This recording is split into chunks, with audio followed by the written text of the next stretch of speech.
Next night, from satire about war to documentaries about true crime, the Sundance Film Festival has come to an end in the US, with many of the films that could be coming to our cinemas here in Kent shown to those who attended. Well, those who attended include our very own presenter of the Kent Film Club, Deacy, who joins me in the studio now to talk about the direction of the movie industry. But first of all, Chris, let's see how you got on in a very cold Utah. I'm off to see a film right now called East of Wall. We are here for East of Wall. Runtime is going to be 97 minutes. If you could please silence all your devices, we'd greatly appreciate it. Enjoy. So I'm approaching early evening here on, what is it, the fourth day of the festival, and I saw two British films this afternoon. You're watching Plainclothes, directed by Corman Emmy. Runtime is 95 minutes. Yeah, having the most amazing time here at the Sundance Film Festival 2025. So, Chris, if viewers of the Kent Film Club didn't already know how much of a film fan you are, I think this proves it. Sundance Film Festival, it's a huge one in the sort of film space. Tell me, what were your sort of big picks, your favourite picks from the films you saw? Well, I saw 14, which I broke my own record. And I mean, actually, it was lovely to go all that way and then see a couple of British films that may or may not see the light of day.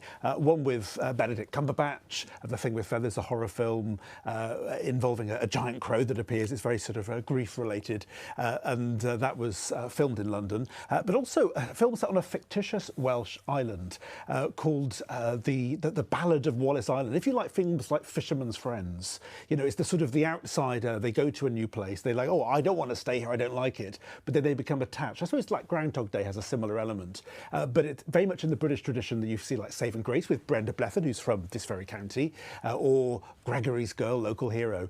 And it involves a pop star going to an island and, you know, realising he's only performing for one guest. He may be offered £500,000, but he's like, oh, I'm not sure. You know, I'm used to big stadiums. But then you sort of see eccentricity and authenticity. You see the sort of deconstruction of a character, and you see why people do eccentric things, and you fall in love with the place and with the people. And I was in tears at the end. I wonder if it's because I was so far away from my homeland. Maybe. So I wonder if I watch that again. It comes out at the end of March, so viewers in Kent will be able to watch that in the very near future. It's always interesting, isn't it, with these film festivals, because these are the type of films that without going to a festival you might not have seen in the cinema. So I'm wondering, when you're going, you're kind of seeing the future of the industry.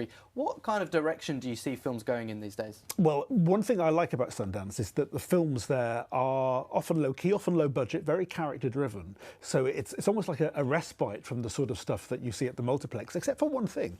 A lot of these films do make their way to the multiplex. Cat Person 2 years ago was showing in Cineworld. I saw it just up the road in Rochester.